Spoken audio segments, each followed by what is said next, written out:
Әлемдегі ең ірі жер сілкіністері. Мамандар дүние жүзінде жыл сайын 100 мың жер сілкінісі болады деп отыр.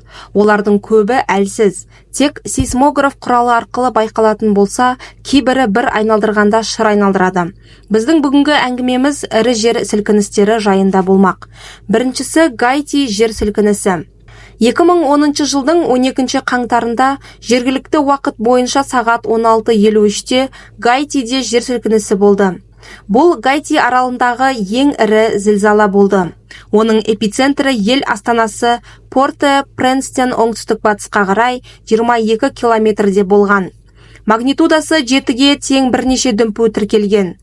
Магнитудасы 15-ге тең 5 ірі дүмпу байқалған. Сілкініс Кариб және Солтүстік Американың литосфералық тақтасының жылжуынан пайда болған.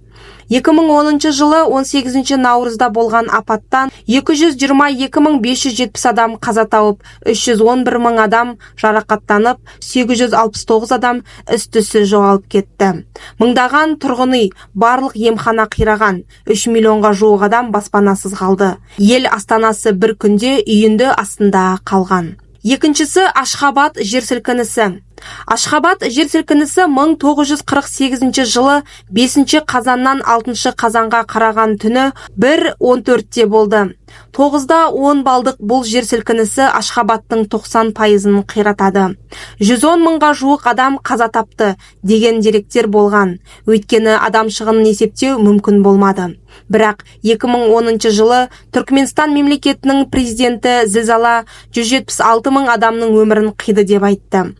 1995 жылдың 6 қазанынан бастап бұл күн зілзалада мерт болғандарды еске алу күні деп белгіленген. Үшіншісі Сычуан жер сілкінісі.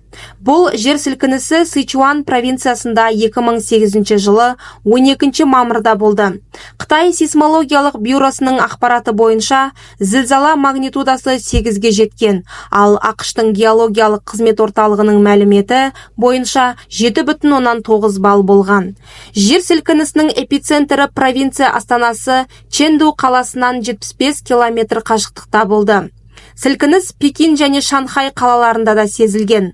Тіпті Үндістан, Пәкістан, Таиланд, Вьетнам, Бангладеш, Непал, Монғолия және Ресей сынды көрші жатқан елдерге де байқалған.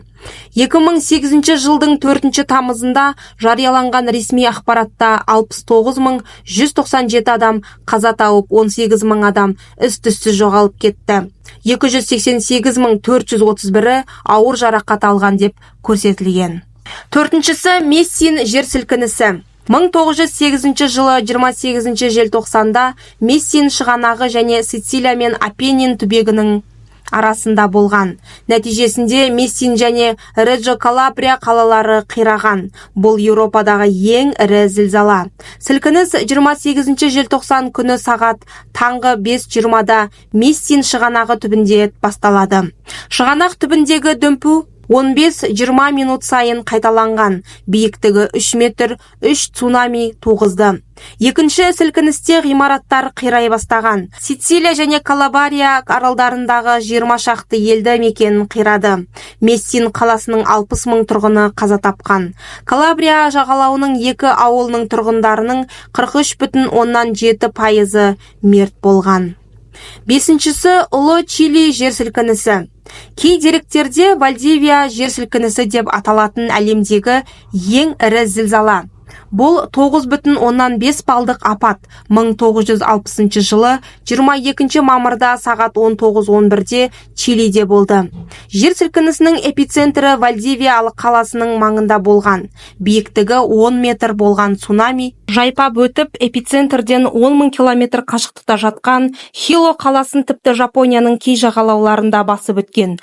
Нәтижесінде 6 мыңға жуық адам қаза тапты. $500 миллиард ақш доллары көлемінде шығын келген.